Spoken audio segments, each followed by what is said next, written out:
जय हिंद साथियों, एक बार फिर से आप सभी का स्वागत है आपका अपना चैनल टीचर्स लॉबी पे, जिसमें मैं अमित कुमार सिंह आप सभी के सामने उत्तर प्रदेश शिक्षक पात्रता परीक्षा 2017 मतलब क्लास 6 to 8 बाल विकास एवं शिक्षा शास्त्र का प्रीवियस ईयर पेपर ला के रखा हूँ। ठीक है, जिससे आप लोग करने वाले हैं।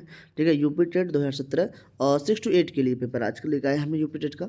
ठीक है, और आप सभी से एक बार फिर से निवेदन करना चाहेंगे कि आप लोग वीडियो को लाइक और शेयर जरूर करें, और जितने भी लोगों ने चैनल को सब्सक्राइब नहीं किया है चैनल को सब्सक्राइब भी कर लें। ठीक है, और देखिए ये सभी क्वेश्चन जो कराए जा रहे हैं आपके सीटेट एग्जाम के लिए या फिर टेट एग्जाम के लिए बहुत ही महत्वपूर्ण होने वाले हैं। तो सीटेट 2023 को लक्ष्य में रखते हुए हम पहले क्या करना चाह रहे हैं, हम चाह रहे हैं कि पहले सीटेट के प्रीवियस ईयर पेपर और टेट के प्रीवियस ईयर पेपर आपको करा दिया जाए एग्जाम तक।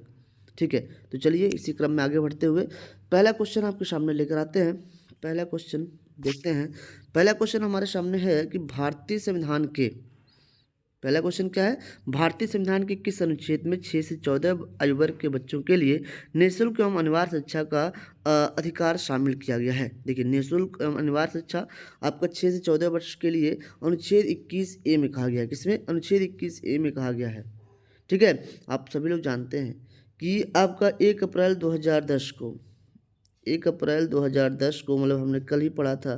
1 अप्रैल 2010 को एक अधिनियम पारित हुआ। उस अधिनियम के तहत आपका अनुच्छेद 21A में अंदर 1986वां संविधान संशोधन, देखिए ये भी देखिएगा, 86वां संविधान संशोधन 21A, आर्टिकल 21A संशोधन 86वां 1 अप्रैल 2010 से लागू हुआ, जिसके तहत 6 से 14 वर्ष के आयु वर्ग के बच्चों के लिए निःशुल्क एवं अनिवार्य शिक्षा की बात की गई। ठीक है, निःशुल्क एवं अनिवार्य शिक्षा 15 में अगर देखा जाए तो क्या है, 15 में लिंग भेद वगैरह है। ठीक है, चलिए अगला है क्रेस्मर ने व्यक्ति को निम्न में से किस प्रमुख प्रकार में वर्गीकृत किया है। ठीक है, तो अगर बाकी वहीं पर होता है, कुछ लोगों ने अंतर्मुखी, बहिर्मुखी, बाह्यमुखी के हिसाब से बांट दिया। ठीक है, अंतर्मुखी, बाह्यमुखी और फिर उभयमुखी नाम में बांट दिया। लेकिन क्रेस्मर महोदय ने व्यक्ति को मतलब पर्सन को 3 हिसाब से बांटा कि लोग कैसे होते हैं। लोग दुर्बल हो सकते हैं, सुडोलकाय होते हैं, गोलकाय होते हैं। ठीक है, कैसे होते हैं? गोलकाय, सुडोलकाय और फिर कृशकाय। ये मतलब जो आपका किस हिसाब से उन्होंने बांटा, तो क्रिस्मन ने ये जो व्यक्ति को बांटा है, व्यक्ति को क्रिस्मन ने जो बांटा वो शरीर के आधार पर। किसके आधार पर? क्रिस्मन ने शरीर रचना के दृष्टि आधार पर। देखिए, शरीर रचना के आधार पर। ठीक है, शरीर रचना की दृष्टि से व्यक्तित्व को 3 भागों में बांट दिया। कौन सा? कृशकाय, पुष्टकाय और स्थूलकाय। कृशकाय, पुष्टकाय, पुष्ट मतलब आपका सुडौल। ठीक है, पुष्ट, और आपका गोल काय को बांट दिया स्थूल काय बोला गया, जो मतलब जो गोल शरीर वाले लोग होते हैं, थोड़ा सा क्या उससे होते हैं, थोड़ा सा आलसी टाइप में होते हैं। ठीक है, थोड़ा खुश मिजाज होते हैं, इन्होंने बताया।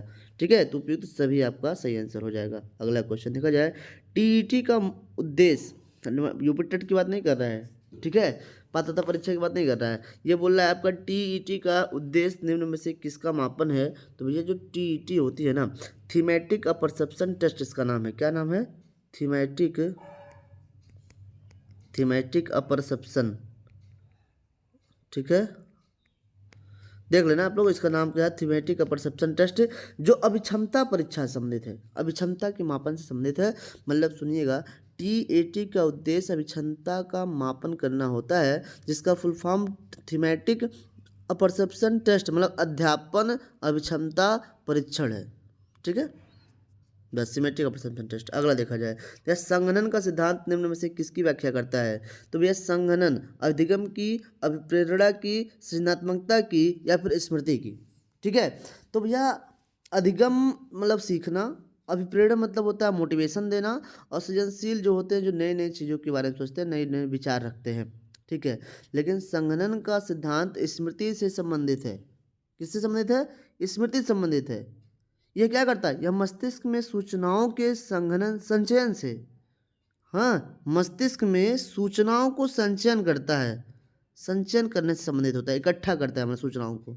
ठीक है, संघनन क्या है? संघनन मस्तिष्क में सूचनाओं के संचयन से संबंधित है। ठीक ना। अगला क्वेश्चन देखा जाए, निम्न में से कौन सी शिक्षा मनोविज्ञान की सर्वाधिक व्यक्तिनिष्ठ विधि है। तो शिक्षा मनोविज्ञान की सर्वाधिक व्यक्तिनिष्ठ विधि क्या है? अंतर्दर्शन विधि है। कौन सा? अंतर्दर्शन विधि। इसमें क्या होता है ना, इसमें विद्यार्थी जो होता है व्यक्ति के जीवन का इतिहास जानकर निष्कर्ष निकालता है। ठीक है, मतलब अंतर्देशन विधि में जो व्यक्ति होता है, मतलब जो बच्चे होते हैं, हाँ, वो व्यक्ति के जीवन का इतिहास जान लेंगे और इतिहास जानकर उस पर निष्कर्ष निकालेंगे। ठीक है, जैसे हम लोग चंद्रगुप्त मौर्य का इतिहास ले लिया, अशोक का ले लिए, अकबर का ले लिए, हाँ, तो इनके इतिहास को जानकर उसके बाद उस पर निष्कर्ष निकालेंगे कि सम्राट अशोक, अकबर महान क्यों, हाँ, ये सभी चीज़ों के बारे में तब जानेंगे। ठीक है, तो अंतर्दर्शन विधि को देखो, अंतर्दर्शन विधि को सूझ विधि भी बोलते हैं। ठीक है, अगला क्वेश्चन है, एल्बर्ट बंडूरा निम्न में से किससे संबंधित हैं? तो बंडूरा की अगर बात करें तो व्यवहारवादी वाटसन हो जाएंगे। ठीक है, डीबी हो जाएंगे। मनोलैंगिक विकास तो फ्राइड ने दिया, हाँ, लेकिन सामाजिक अधिगम सिद्धांत किसने दिया? तो सामाजिक अधिगम सिद्धांत आपके एल्बर्ट बंडूरा ने दिया। इन्होंने यह जो दिया सामाजिक अधिगम सिद्धांत जो दिया, उन्होंने कब दिया? 1963 में दिया। कब दिया? 1963 में अपना ये सिद्धांत को प्रतिपादित किया था। ठीक है, अगला क्वेश्चन देखा जाए, अधिगम वक्र में पठार बनता है। अधिगम पठार में सीधा सीधा जानिएगा, पठार में होता है बाधा। क्या होता है? बाधा, रुकावट। क्या होती है? रुकावट। तो बाधा या रुकावट को हम लोग पठार बोला गया। अब जब अधिगम का वक्र बन रहा है, मतलब अधिगम का वक्र ऐसे बना रहे हैं आप, ऐसे ऐसे बन रहा है, लेकिन क्या हो रहा है? अधिगम में ऐसे वकार ऐसे ऐसे सीधे ऐसे पठार आएगा। सीधा लाइन जब जा रहा है तो उसी को हम लोग क्या बोल देंगे? जब सीधा लाइन जाएगा तो उसे हम बोल देंगे पठार। ठीक है, तो अधिगम वक्र में पठार बनता है परिपक्वता के कारण, अभिप्रेरणा के कारण, थकान के कारण या अभिरुचि के कारण। तो भैया आप अधिगम में वक्र में पठार बाधा कब उत्पन्न होगी? जब आप थक जाएंगे। ठीक है, जब आप थक जाएंगे तब ये सुनिएगा कि अधिगम जो होता है ना, सिंपल सा जानिए, अधिगम कभी तेज तो कभी धीरे। अधिगम हमेशा, अधिगम कभी तेज तो कभी धीरे, कभी एक जैसा नहीं होता। अधिगम हमेशा ऐसे चलता रहता है, ऐसे कभी तेज तो कभी धीरे ऐसे। लेकिन जब अधिगम में पठार मतलब आ रहा है कि एकदम सीधी रेखा ऐसे बन रही है, देखो सीधी रेखा बन रही है, जब ऐसे सीधी रेखा बनेगी तो अधिगम में पठार होगा। अधिगम में पठार भैया थकान के कारण होता है। किसके कारण होता है? थकान के कारण होता है। ठीक ना, हाँ, रुचि ना उत्पन्न हो तब होता है ऐसे चीज़ों में। फिर दिया दर्पण चित्र परीक्षण किसको मापने हेतु प्रयुक्त होता है? अब दर्पण चित्र परीक्षण किसको मापने हेतु? तो भैया दर्पण चित्र परीक्षण अधिगम अंतरण को मापने हेतु प्रयुक्त होता है। किसको? अधिगम अंतरण को मापने हेतु प्रयुक्त होता है। ठीक ना, अगला क्वेश्चन है, क्लाउड पिक्चर टेस्ट निम्न में से किसके मापन में प्रयुक्त होता है? तो भैया क्लाउड पिक्चर टेस्ट भी आपका व्यक्तित्व मापन में, जिस प्रकार से आपका, हाँ, जिस प्रकार से आपका थीमेटिक था, ठीक है, जिस प्रकार से आपका अंतर्दर्शन विधि था, ठीक है, उसी प्रकार से, ठीक है, सेम उसी प्रकार से दर्पण चित्र परीक्षण भी, हाँ सॉरी, दर्पण चित्र परीक्षण, क्लाउड पिक्चर टेस्ट परीक्षण भी व्यक्तित्व मापन में प्रयुक्त होता है। किसमें? व्यक्तित्व मापन में। तो क्लाउड पिक्चर टेस्ट किसके मापन में? तो क्लाउड पिक्चर टेस्ट व्यक्तित्व मापन में उपयोगी होता है। अगला क्वेश्चन, निम्न में से कौन सा शेष से भिन्न है? देखो शेष से भिन्न है। थीमेटिक परसेप्शन टेस्ट किसका था? ये थीमेटिक परसेप्शन टेस्ट व्यक्तिगत परीक्षण से था, व्यक्तित्व परीक्षण से था। क्लाउड पिक्चर टेस्ट ये भी व्यक्तित्व परीक्षण से था। ठीक है, देखो थीमेटिक हो गया, या फिर आपका 16 PF हो गया, या फिर आपका ड्राई मैन परीक्षण हो गया, तीनों के तीनों व्यक्तित्व परीक्षण से संबंधित हैं। ठीक ना, तीनों देखो, ये आपको थीमेटिक परसेप्शन टेस्ट हो गया, एक सेकंड, हाँ, थीमेटिक परसेप्शन टेस्ट, 16 PF हो गया, ड्राई मैन परीक्षण हो गया, इस सभी के सभी किससे संबंधित हैं? तो सभी के सभी व्यक्तित्व परीक्षण से हैं। किससे है? व्यक्तित्व परीक्षण से संबंधित है। किससे? व्यक्तित्व परीक्षण से। TAT, 16 PF, ड्राई मैन परीक्षण। लेकिन लेकिन लेकिन लेकिन देखिए क्या करेंगे हम लोग, जो आपका रैबन का परीक्षण है वो एक अशाब्दिक परीक्षण है। कैसा है? रैबन का परीक्षण अशाब्दिक परीक्षण है, जो व्यक्तित्व का मापन से संबंधित नहीं है, जो व्यक्तित्व के मापन से संबंधित नहीं है। ठीक ना, ठीक है, एक सेकंड बच्चा लोग जी।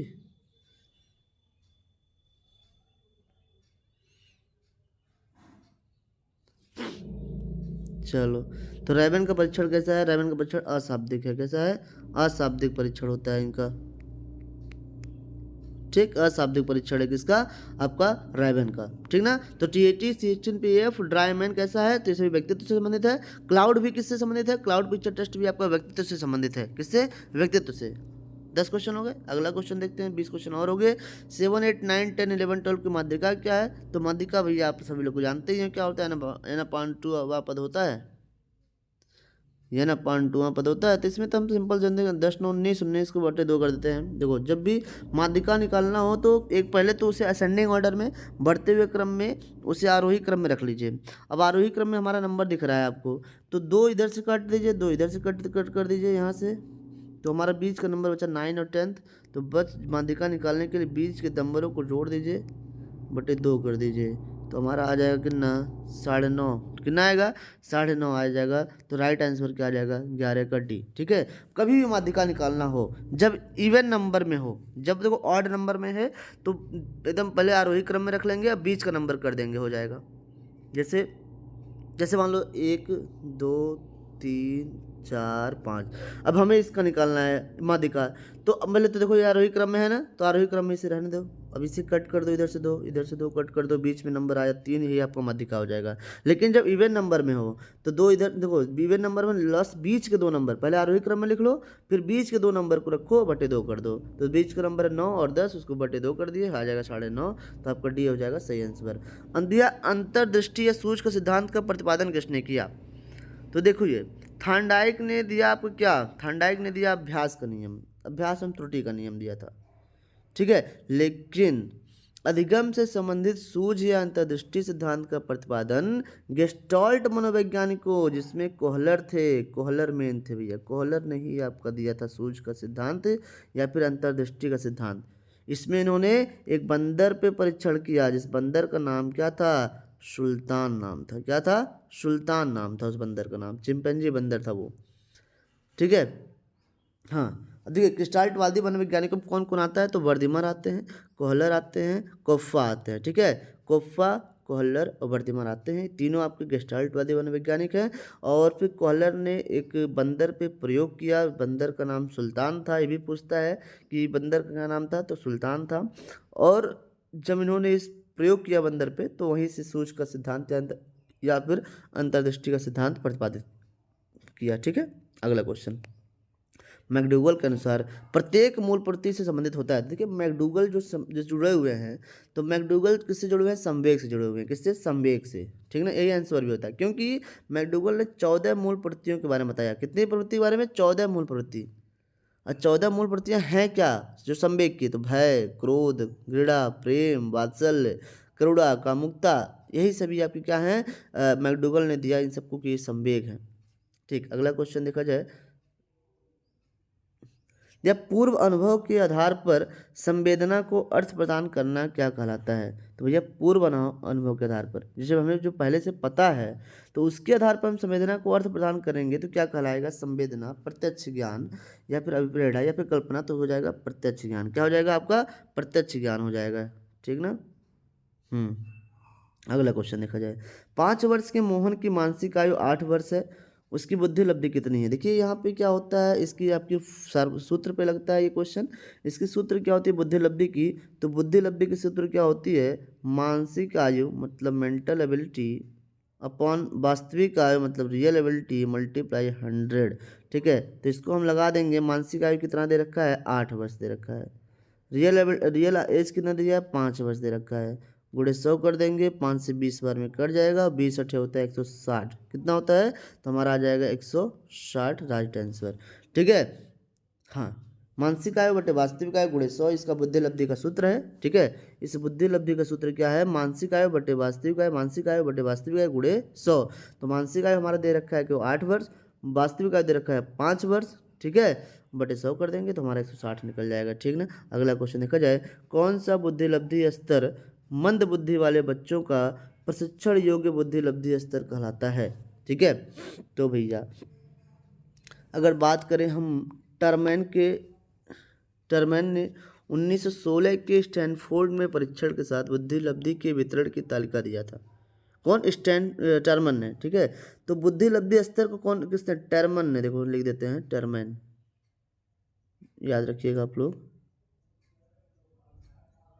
ठीक, टर्मेन। तो टर्मेन ने दिया कि उन्होंने कहा कि 130 प्लस बालक जो होते हैं वो प्रतिभाशाली बालक होते हैं। क्या होते हैं? प्रतिभाशाली बालक। क्या है? प्रतिभाशाली बालक हैं वो। ठीक, 130 प्लस 190 से 110 वाले, देखो जो जरूरी है वही लिखवा देते हैं। 90 से 110 वाले जो हैं आपके, वो क्या है? सामान्य बालक हैं। क्या है? सामान्य बालक हैं। ठीक है। जो 70 से कम है जड़ बुद्धि है। क्या है? जड़ बुद्धि है। लेकिन इसमें पूछ रखा है कि प्रशिक्षण योग्य बुद्ध लब्धि स्तर कहलाता है, तो कौन सा हो जाएगा? सी हो जाएगा। ठीक है, सी जो है आपको 36 से 49। ठीक है, 36 से 49 आपका सी इज द राइट आंसर हो जाएगा इसमें। हम पूछा कौन सा बुद्धि लब्धि स्तर मंद बुद्धि वाले बच्चों का प्रशिक्षण योग्य बुद्धि लब्धि स्तर कहलाता है, तो 36 से 49 हो जाएगा। ठीक ना। देखो मध्य बुद्धि, देखो अगर बात करता है तो 130 प्लस प्रतिभाशाली बालक हो जाएंगे, सामान्य बालक में 90 से 110 हो जाएंगे, और 81 से 90 मंद बुद्धि वाले बालक हो जाएंगे। मंद बालक कहलाते हैं वो सब। चलो ठीक है, अगला क्वेश्चन देखा जाए। रोसार्क इंक ब्लॉक टेस्ट का प्रयोग निम्न में से किसके मापन हेतु किया जाता है? तो ये भी देखिए, ये भी आपको क्या होता है, जो एक भी व्यक्तित्व मापन के लिए हो गया। देखिए आपको सुविधा, देखिए जो 2017 का यूपी टेट के 6 to 8 के पेपर हुए, तो ये जितना भी परीक्षण पूछा है सबका सब व्यक्तित्व परीक्षण पूछा। क्लाउड पिक्चर पूछा, वो भी व्यक्तित्व से हो गया। टीएटी पूछा, वो भी व्यक्तित्व परीक्षण संबंधित है। 16 पीएफ, वो भी व्यक्तित्व परीक्षण। ड्राई मैन, वो भी व्यक्तित्व परीक्षण। और एक क्वेश्चन दे दिया आपका रोसार्क इंक ब्लॉक टेस्ट, धब्बा परीक्षण, रोसार्क का स्याही परीक्षण टेस्ट। ठीक है, स्याही परीक्षण रोसार्क का, ये भी व्यक्तित्व मापन से संबंधित है। तो देखिए ये आपको 2017 के क्वेश्चन है, व्यक्तित्व से कितने क्वेश्चन आ गए। हाँ, स्याही धब्बा परीक्षण हो गया, 16 पीएफ हो गया, टीएटी हो गया आपका, फिर आपका क्लाउड हो गया, क्लाउड पिक्चर टेस्ट, सभी के सभी व्यक्तित्व परीक्षण से संबंधित हैं। ठीक है, ठीक ना। और ये देखिए अब रोसार्क मतलब स्याही धब्बा परीक्षण जो है क्या है? एक प्रक्षेपी विधि है। क्या है? एक प्रक्षेपी विधि है, ये भी ध्यान रखना। रोसार्क इंक ब्लॉक टेस्ट या फिर स्याही धब्बा परीक्षण कैसी विधि है? तो आपका एक प्रक्षेपी विधि है। ये क्या है? प्रक्षेपी विधि। ये भी याद रखिएगा कि कैसी विधि है, तो प्रक्षेपी विधि है ये। ठीक है, चलो नेक्स्ट क्वेश्चन देखा जाए। निम्न में से कौन सा विस्मृति का कारण नहीं है? अब ये विस्मृति देखिए क्या होता है, जब हम सीखी हुई वस्तुओं को, सीखी हुई चीज़ों को समय आने पर भूल जाते हैं, याद नहीं रख पाते हैं, तो उसी को बोलते हैं विस्मृति। देखो विस्मृत सीखने में कमी, मानसिक द्वंद्व तथा सीखने की दोषपूर्ण विधियों के कारण होते हैं। भाई हमें कोई मानसिक द्वंद्व हुआ तब हम कोई चीज़ सीख रहे हैं तो भूल जाएंगे। हाँ, हम दोषपूर्ण विधि से हमें सिखाया जा रहा है तब भी हम भूल जाएंगे कोई सीखी हुई चीज़ों को। तो विस्मृति कारण नहीं है पूछा, ये पूछा तो सही, सीखने में कमी अगर होगी, अगर हम गलत तरीके से सीख रहे हैं तब भी हमारी विस्मृति हो सकता है, मानसिक द्वंद्व होगा तब भी, और सीखने में दोषपूर्ण विधियों तरीके से सिखाया जाएगा, गलत तरीके से सिखाया जाएगा तब भी हमें विस्मृति हो जाएगा। लेकिन स्मरण करने की इच्छा थोड़ी ना आपकी होगी, तो आंसर क्या हो जाएगा आपका? B is the right answer हो जाएगा। ठीक है, बी फॉर बॉल आपका राइट आंसर हो जाएगा। ठीक है, स्मरण करने की इच्छा जो है आपका विस्मृति का कारण नहीं है। ठीक, अगला क्वेश्चन देखा जाए। नेक्स्ट क्वेश्चन क्या है? वह विज्ञान जो संख्यात्मक पदार्थ को एकत्र करने, विभाजित करने, प्रस्तुत करने, तुलना करने और व्याख्या करने की विधि से संबंधित है, क्या कहलाता है? ठीक है, ये भैया सभी के सभी क्या हो जाएंगे? संख्या हो जाएंगे। वह विज्ञान जो संख्यात्मक पदार्थ को एकत्र करने, विभाजित करने, प्रस्तुत करने, तुलना करने और व्याख्या प्रदान करने की विधि से संबंधित है, सांख्यिकी कहलाती है। क्या कहलाती है? सांख्यिकी। ठीक है, तो इसमें भैया सही आंसर क्या हो जाएगा आपका? ए इज द राइट आंसर। अगला क्वेश्चन है, पिछड़े बच्चों के लिए शैक्षिक लब्धि की अवधारणा किसने दी है? तो पिछड़े बच्चों के लिए शैक्षिक लब्धि की अवधारणा किसने दी? गार्डन ने, बर्टन हॉल ने, सोनेल ने या फिर सिरिल बर्ट ने? ठीक है, तो पिछड़े बच्चों के लिए शैक्षिक लब्धि की अवधारणा सिरिल बर्ट ने दिया है। किसने? सिरिल बर्ट ने दिया है। पिछड़े बच्चों के लिए शैक्षिक लब्धि की अवधारणा किसने दिया? तो सिरिल बर्ट ने दिया। देखिए पिछड़े बच्चों के लिए हो गया, सॉरी, इसके लिए उन्होंने चार्ल्स स्पीयरमैन के परीक्षण बैटरी का उपयोग किया। देखिए यहाँ पे दिया है ना कि पिछड़े बच्चों के लिए शैक्षिक लब्धि की अवधारणा किसने दी? तो वह सिरिल बर्ट ने। और सिरिल बर्ट ने किसका प्रयोग किया? तो इन्होंने चार्ल्स स्पीयरमैन के द्वारा दिया गया परीक्षण बैटरी का उपयोग किया। 1913 में उन्होंने 1913 में पिछड़े बच्चों के लिए शैक्षिक लब्धि की अवधारणा दी। ठीक है, कब दिया? तो 1913 में दिया। अगला क्वेश्चन अगर देखा जाए, निम्न में से कौन सा एक उत्तम परीक्षण की विशेषताओं से भिन्न है? देखो एक बार आपसे कहेंगे कि वीडियो को आप लोग लाइक और शेयर करिए, जितने भी चैनल पर नए हैं हाँ, वो सभी लोग चैनल को सब्सक्राइब भी कर ले। आपको डेली कंटिन्यू वीडियो इसमें मिलते रहेंगे, एक वीडियो डेली आपको प्रोवाइड कराई जाएगी। प्रीवियस ईयर पेपर है, उसके बाद प्रैक्टिस सेट भी कराया जाएगा, ठीक है। तो निम्न में से कौन सा एक उत्तम परीक्षण की विशेषताओं से भिन्न है?